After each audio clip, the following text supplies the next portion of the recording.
Hi hello வணக்கம். நான் உங்கள் சக்தி சரவணன். இது நம்முடைய எஸ்எஸ் சேனல். இது ஆகஸ்ட் மாதத்துக்கான ராசி பலன். நீங்க ரெகுலரா பார்க்குற ட்ரெடிஷ்னல் ராசி பலன் இல்லை, இது சீக்ரெட் அஸ்ட்ராலஜி.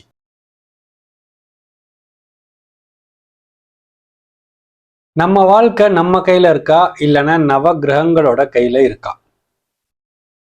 ஒரு சில பேர் என்ன சொல்லுவாங்கன்னா, வாழ்க்கை நம்ம கையில இருக்கு, நவகிரகங்கள் கையில ஒன்றும் இல்லை, நாலாவது கோலாவது, அவன் வாழ்க்கை அவன் கையில இருக்குது அப்படின்னு சொல்ற ஒரு கூட்டம் தனியா இருக்கு. நம்ம கையில ஒண்ணுமே இல்லைங்க, எல்லாமே அந்த கிரகங்களோட வேலை. நம்ம வாழ்க்கையில் நடக்கிற ஒவ்வொன்றையும் அந்த கிரகங்கள் தான் தீர்மானிக்குது. அதனால நம்ம நவகிரகங்கள் எல்லாம் பிரீத்தி பண்ணினோம்னா நம்மளுடைய கஷ்டங்கள் எல்லாம் குறையும், நம்ம லைஃப்ல நடக்க வேண்டிய நல்லதெல்லாம் நடக்கும். ஸோ நவகிரகங்கள் தாங்க, விதி தாங்க எல்லாமே. அந்த கிரகங்கள் என்ன சொல்லுதோ, ஜாதகம் என்ன சொல்லுதோ அதாங்க எல்லாமே அப்படின்னு சொல்ற ஒரு கூட்டமும் இருக்கு. நான் என்ன சொல்றேன்னா, ரெண்டுமே உண்மைன்றேன். அதாவது பெரியவங்க விதியை யாராலும் மாற்ற முடியாது அப்படின்னு சொன்ன அதே பெரியவங்க தான் விதியை மதியால் வெல்லலாம்னு சொல்லி வச்சிருக்காங்க. இந்த மாதம் உங்க ராசிக்கான கிரக பலன்கள் எப்படி இருக்கு, அதை நீங்க எப்படி புரிஞ்சுக்கணும், அந்த விதியை உங்க மதியால நீங்க எப்படி வெல்லலாம், அதை பற்றி எல்லாம் தான் இந்த பதிவில் நாம பார்க்க போறோம். ஒவ்வொரு மாதமும் வரும் பலன்களை நீங்க கேட்க கேட்க உங்களுக்கு மெதுவாக எப்படி நம்முடைய விதியை மதியால் வெல்லலாம் அப்படிங்கிற அந்த நுட்பமெல்லாம் தெரிய ஆரம்பிக்கும். ஓகே, மறக்காம சப்ஸ்கிரைப் பண்ணிக்கோங்க, லைக் பண்ணுங்க, ஷேர் பண்ணுங்க, கமெண்ட் பண்ணுங்க. அண்ட் வாங்க உங்களுடைய ராசி பலன்களை பார்ப்போம். தனுசு ராசினியர்களை, இந்த மாசம் நவ கிரகங்களுடைய பாசிட்டிவான வைப்பும் நெகட்டிவான வைப்பும் உங்களை தாக்கினாலும் அதிகமாக இன்ஃப்ளூயன்ஸ் பண்ண போற 3 கிரகம் செவ்வாய், சனி, குரு. இந்த 3 கிரகங்களும் உங்களை இந்த மாசம் ஃபுல்லா டாமினேட் பண்ண போகுது. சரி, நான் சொன்னது போல ஒவ்வொரு கிரகமும் தன்னுடைய பாசிட்டிவான சிக்னலையும் உங்களுக்கு அனுப்புது, நெகட்டிவான சிக்னலையும் உங்களுக்கு அனுப்புது. நீங்க எதை சூஸ் பண்றீங்களோ உங்க வாழ்க்கையை அதை நோக்கி நகரும்.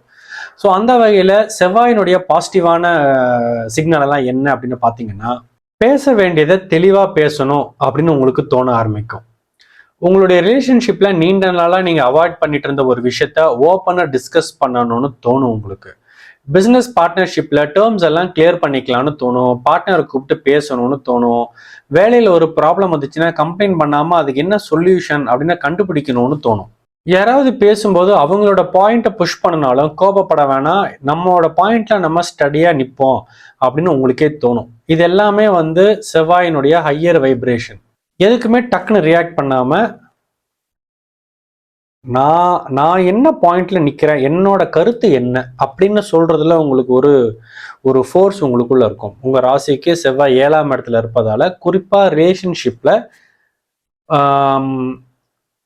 ஓப்பனா பேசிடலாம், டிஸ்கஸ் பண்ணலாம் அப்படின்னு அந்த பிரச்சனையை தீர்க்கறதுக்கு வா, நம்ம பிரச்சனையை தீர்ப்போம், பேசி முடிவெடுப்போம் வா அப்படின்ற மாதிரியான அந்த உந்துதல் செவ்வாய் பகவான் இந்த மாதம் உங்களுக்கு கொடுப்பாரு. இது பாசிட்டிவ் சிக்னல். இதுவே செவ்வாய் கிட்ட இருந்து வர நெகட்டிவ் சிக்னல் என்ன அப்படின்னு பாத்தீங்கன்னா, இப்பவே எனக்கு பதில் தெரிஞ்சாகணும் அப்படிங்கிற மாதிரி ஒரு ஒரு ஒரு வைராக்கியம் தோணும். எனக்கு ஒரு விஷயத்த நம்ம பேச போவோம், அதுக்கு இப்பவே எனக்கு பதில் வேணும் அப்படின்னு துடிப்பீங்க. பார்ட்னர் ஒரு வார்த்தை சொன்னா கூட அதுக்கு 4 வார்த்தை திரும்பி சொல்லணும் அப்படின்னு உங்களுக்கு தோணும். வாட்ஸ்அப் மெசேஜ் பார்த்ததும் கோபத்துல பெரிய பேராகிராஃபை டைப் பண்ணி அடிச்சு தள்ளுவீங்க. அந்த மாதிரி கோபம் கொப்பளிச்சுக்கிட்டு வரும். ஆஃபீஸ்ல பாஸ் ஏதாவது சொன்னார்னா இந்த வேலையே வேண்டாம் அப்படின்னு வேலையை விட்டுறலாமான்னு தோணும். உங்க பிசினஸ் பார்ட்னர் கிட்ட ஒரு டிஃபரன்ஸ் ஆஃப் தாட் ஏதாவது வந்துச்சுன்னா எனக்கு பார்ட்னர்ஷிப்பை வேண்டாம் அப்படின்னு தோணும். ஒரு சின்ன கருத்து வேறுபாட்டையே ஏதோ ஈகோ ப்ராப்ளமா மாத்த தோணும்.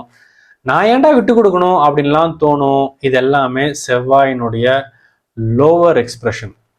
அதாவது பொறுமையும் தைரியமும் நான் என்ன சொல்ல வரேன்றதுல இருக்கிற அந்த ஸ்திரமான முடிவு இதெல்லாம் பாசிட்டிவா இருக்க வேண்டியது அப்படியே ஒரு கோபமா ரியாக்ஷனா எடுத்தோம் கவுத்தோன்ற மாதிரி பேசுறதுக்கான விளைவுகள்லாம் வரும். இதெல்லாமே செவ்வாய் பகவான் உங்களை நெகட்டிவ் வைப்ல இருக்கும்போது செய்ய வைப்பார்.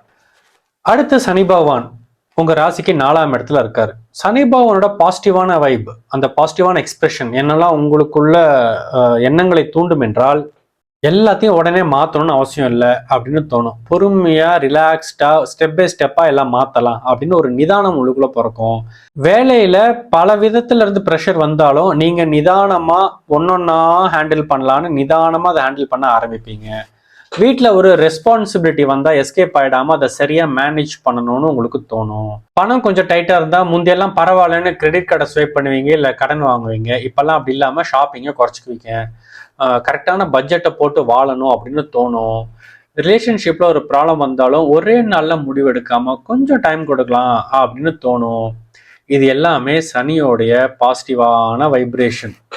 என்னதான் எமோஷன் உங்களை தாக்கினாலும் நீங்க ஸ்டேபிளா இருந்து பொறுமையா இதுக்கு என்ன சொல்யூஷன் அப்படின்னு யோசிச்சு முடிவெடுக்கிற அளவுக்கு ஒரு பக்குவத்தை, அந்த மாதிரியான சிந்தனைகளை, வைபை சனி பகவான் உங்களுக்கு பாசிட்டிவா உங்களுக்கு கொடுப்பார். அதே சனி பகவானுடைய நெகட்டிவ் சிக்னல் என்னெல்லாம் பண்ணும் அப்படின்னு பாத்தீங்கன்னா, மைண்டு ரொம்ப உங்களுக்கு ஹெவியா ஃபீல் ஆகலாம். எல்லா ரெஸ்பான்சிபிலிட்டியும் நம்ம தலையில தாண்டா விழுகுதுன்னு தோணும். ஆஃபீஸ் ப்ரெஷரு, வீட்டு ரெஸ்பான்சிபிலிட்டி, காசு சம்மந்தப்பட்ட விஷயங்கள், உறவுகள் சம்மந்தப்பட்ட விஷயம் எல்லாத்தையும் மிக்ஸ் பண்ணி இந்த லைஃப்ல எனக்கு நிம்மதியே இல்லை அப்படிங்கிற மாதிரி தோணும். அப்புறம் என்ன பண்ண தோணும்? எல்லாத்துலேருந்து எஸ்கேப் ஆகணும்னு தோணும். ஜாபை மாற்றிடலான்னு தோணும், ஊரை மாற்றிடலான்னு தோணும், ரிலேஷன்ஷிப்பை விட்டுறலான்னு தோணும், எங்கேயாவது போயிடலாண்டா சாமின்னு தோணும். இதெல்லாம் சனி பகவான் உங்களுக்கு லோவர் எக்ஸ்பிரஷன்ல கொடுக்குறது. நீங்க நெகட்டிவ் வைப்ல இருந்தீங்கன்னா எப்படி பாசிட்டிவா நிதானமா எல்லாத்தையும் சிறப்பாக செய்யலாம்னு உங்களுக்கு தோணுச்சோ, இதுவே நீங்க லோ வைப்ல இருந்தீங்கன்னா, நெகட்டிவிட்டியில இருந்தீங்கன்னா, ஆடா போடா எல்லாம் என் தலையில விழுகுத தேவையில்லை அப்படின்னு தோண வைக்கும். ஒரே கிரகம் தான் உங்களை அப்படியும் சிக்னல் கொடுக்கும், இப்படியும் சிக்னல் கொடுக்கும். ஓகே, அடுத்து குரு பகவானோட பாசிட்டிவான சிக்னல்லாம் என்ன அப்படின்னு பாத்தீங்கன்னா, ஒரு ப்ராப்ளம் வந்துச்சுன்னா இதுக்கு பின்னாடி என்ன இருக்குன்னு உங்களுக்கு யோசிக்க தோணும். குரு கூடவே சூரியனும் புதனும் இருப்பதாலே உங்களுக்கு எதையுமே நிதானமா யோசிச்சு அதுக்கு அருமையான ஒரு சொல்யூஷனை கண்டுபிடிக்கணும்னு உங்களுக்கு தோணும். ஜாப்ல ஒரு ப்ராப்ளம் வந்தா உடனே அந்த ஜாபை குவிட் பண்ணாம, எனக்கு உண்மையிலேயே ஜாப்ல ப்ராப்ளமா, இல்லை நான் பண்ணிட்டு இருக்க இந்த ரோல்ல ப்ராப்ளமா, என் பொசிஷன்ல ப்ராப்ளமா, யார்கிட்ட ப்ராப்ளம், என்ன ப்ராப்ளம், அது எப்படி சரி பண்ணலாம், இந்த மாதிரி எல்லாம் நீங்க தீர்க்கமா யோசிக்க ஆரம்பிப்பீங்க. ரிலேஷன்ஷிப்ல உங்களுக்கு ஒரு ஆர்கியூமெண்ட் வந்துச்சுன்னா அவங்க என்ன சொன்னாங்க அப்படிங்கிறத விட, நான் ஏன் இவ்வளவு ட்ரிகர் ஆகுறேன், பொறுமையாரு, நீ ஏன் இப்போ தேவையில்லாம ட்ரிகர் ஆகுற, அமைதியாரு, அவங்க என்ன பேசுறாங்கன்னு கவனி, அப்படின்ற மாதிரி ஒரு நிதானம் எல்லாம் உங்களுக்கு வர ஆரம்பிக்கும். இத்தனை நாளா பண கஷ்டமெல்லாம் வந்துச்சுன்னா, ஐயோ எனக்கு இவ்வளவு கஷ்டமா இருக்கேன்னு யோசிச்சேன். நீங்க இப்பெல்லாம் உங்களுக்கு இந்த மாசம் பண கஷ்டம் வந்துச்சுன்னா, நான் என்ன செலவு பண்றேன், என் வருமானம் என்ன, நான் எந்த மாதிரி என்னுடைய பொருளாதாரத்தை மெயின்டைன் பண்ணிட்டு இருக்கேன், இப்படியெல்லாம் கொஞ்சம் பெரிய லெவல்ல யோசிக்க ஆரம்பிச்சிருவீங்க, அனலைஸ் பண்ண ஆரம்பிச்சிருவீங்க. ஒரு செட்பேக் வந்தா கூட இதுல இருந்து நம்ம என்ன கத்துக்கலாம், இதுல இருந்து எப்படி சரி பண்ணலாம், எப்படி தப்பிக்கலாம் அப்படின்ற மாதிரி நிதானமா லாங் டேர்முக்கு யோசிக்க ஆரம்பிச்சிருவீங்க. இதுதான் குருவனுடைய பாசிட்டிவ் சைடு. ஒரு ப்ராப்ளம் வந்தா கூட அந்த ப்ராப்ளத்துல இருந்து எஸ்கேப் ஆகிறதுக்கு பதிலா என்ன ப்ராப்ளம், அதுல எது சரி பண்ணா இதை நம்ம வேற லெவலுக்கு கொண்டு போகலாம் அப்படின்ற மாதிரி கொஞ்சம் பொறுமையா தீர்க்கமா யோசிக்க ஆரம்பிச்சிருவீங்க. இது குரு பகவான் உங்களுக்கு கொடுக்குற பாசிட்டிவ் சைடு. நெகட்டிவ் சிக்னல் என்ன அப்படின்னு பாத்தீங்கன்னா, ஓவரா திங்க் பண்ண ஆரம்பிச்சிருவீங்க. டீப் திங்கிங், ஓவர் திங்கிங்கா மாறிடும். ஒரு சின்ன ப்ராப்ளம் மைண்ட்ல பெரிய ப்ராப்ளமா தெரியும். ஒருத்தர் ரிப்ளை பண்ணலன்னா கூட ஏன் ரிப்ளை பண்ணல, நம்ம மேல கோவமா, வேற ஏதாவது நடந்திருக்குமா அப்படின்னு 10 ஸ்டோரியை உருவாக ஆரம்பிச்சிருவீங்க. ஆஃபீஸில் மீட்டிங்க்கு பாஸ் கூப்பிட்டா மீட்டிங் நடக்கிறதுக்கு முன்னாடியே ஒருவேளை நம்மளுக்கு ஜாபு தான் போயிடுமோ அப்படின்னு நீங்களே இதையா கற்பனை பண்ணி பயப்பட ஆரம்பிச்சிருவீங்க. ஒரு அன்எக்ஸ்பெக்டட் செலவு உங்களுக்கு வந்துச்சுன்னா, ஃபினான்ஷியலாக நம்ம ஒருவேளை மாட்டிக்க போகிறோமோ, டவுன் ஆக போகிறோமோ அப்படின்லாம் உங்களுக்கு தோணும். இது எல்லாமே குரு பகவானுடைய லோவர் எக்ஸ்பிரஷன். அதாவது குரு பகவான் ஞானத்தை கொடுக்குறவர். ஸோ அந்த ஞானம் வர வேண்டிய இடத்துல குழப்பம் வந்துடும், தேவையில்லாத குழப்பம் வந்துவிடும். கூடவே புதனும் சூரியனும் வேற இருப்பதாலே கொஞ்சம் மிஸ் பண்ணீங்கன்னா ஓவர் திங்கிங் ஆகிடும், கொஞ்சம் மிஸ் பண்ணீங்கன்னா ஈகோ வளர்ந்துடும், கொஞ்சம் மிஸ் பண்ணிருந்தீங்கன்னா தெளிவுலேருந்து குழப்பத்துக்குள்ளே போய் விழுந்துருவீங்க. ஸோ இதெல்லாமே குரு பகவானுடைய நெகட்டிவ் சைடு. ஸோ கூட்டி கழிச்சு பார்த்தோம்னா, இந்த மாதம் இந்த கிரகங்கள் எல்லாம் தன்னுடைய பாசிட்டிவ் சிக்னலையும் நெகட்டிவ் சிக்னலையும் மாறி மாறி அனுப்புவாங்க. சந்திரன் ஒவ்வொரு 2 நாளுக்கும் ஒவ்வொரு தடவை ஒவ்வொரு வீட்டுக்காக பிரயாணம் பண்ணுவார். ஒவ்வொரு நட்சத்திர மண்டலங்களுக்குள்ள பூந்து போவாரா. அப்போ ஒவ்வொரு நாளைக்கு உங்களுக்கு ஒவ்வொரு தாட்டு வரும். ஒரு நாளைக்கு இதை சரி பண்ணிடலான்னு தோணும், அடுத்த நாளைக்கு இது எனக்கு தேவையே இல்லைன்னு தோணும், அடுத்த நாளைக்கு என்னால் முடியும்னு தோணும், அடுத்த நாளைக்கு இது எப்படி பண்ணலான்னு ஓவர் திங்கிங் போகும், அடுத்த நாள் இதுல இருந்தாலும் எஸ்கேப் ஆயிடணும்னு தோணும், அப்புறம் அடுத்த நாள் நான் தான் செய்வேன்னு தோணும். இப்படி எண்ணங்கள் மாறிக்கொண்டே இருக்கும். குறிப்பாக இந்த 3 கிரகங்களும் உங்களுடைய எண்ணங்களை நன்றாக டாமினேட் செய்வார்கள். இதுல நீங்க என்ன பண்ண போறீங்கன்றதுதான் கருத்து. என் லைஃப்ல இன்னைக்கு என் மாசத்தை இந்த மாசம் என் வாழ்க்கை இந்த கிரகங்கள் என்ன பண்ண போகுதுன்னு இல்லை. கிரகங்கள் எல்லா மாசமும் உங்களுக்கு ஒரு விதமான சிக்னலை தான் அனுப்பும். Positive signal, negative signal. அதுல நீங்க பாசிட்டிவ் சிக்னல் எடுத்துக்கிறீங்களா, நெகட்டிவ் சிக்னல் எடுத்துக்கிறீங்களா, அதுதான் கருத்து. ஒரு விஷயத்த யோசிச்சு செய்யணும் அப்படின்னு குரு பகவான் பாசிட்டிவா சொல்லுவாரு.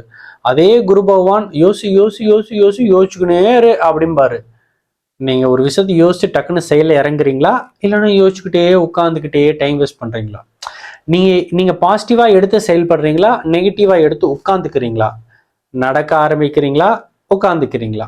நீங்க ஆக்ஷன்ல இறங்குனா இந்த மாதம் உங்களை நெக்ஸ்ட் லெவலுக்கு கொண்டு போகும். நீங்க பேசாம உட்காந்துக்கிட்டீங்கன்னா இந்த மாசம் அப்படியே கடந்து போகும். அவ்வளவுதான் வித்தியாசம். ஸோ அதை பற்றி சிந்தியுங்கள், செயலில் இறங்குங்கள், உங்க மைண்டை பாசிட்டிவா வச்சுக்கோங்க. பாசிட்டிவான சிந்தனைகள் எல்லாம் உங்களுக்கு கிரகங்கள் நல்லபடியாக கொடுக்கின்றன. அதை டக்குன்னு பிடிச்சிட்டு களத்துல இறங்குற வழியை பாருங்க. ஸோ தட் அடுத்த மாதம் ஒரு சில கிரகங்கள் மாறும்போது சூரியன் இடம் மாறுவாரு, புதன் இடம் மாறுவாரு, செவ்வாய் மாறுவாரு. ஸோ அப்போ வந்து உங்களுக்கு அந்த அடுத்த லெவல்ல இருந்து அடுத்த லெவலுக்கு போறதற்கான ஆப்பர்ச்சுனிட்டிஸும் சுச்சுவேஷன்ஸும் வர ஆரம்பிக்கும்.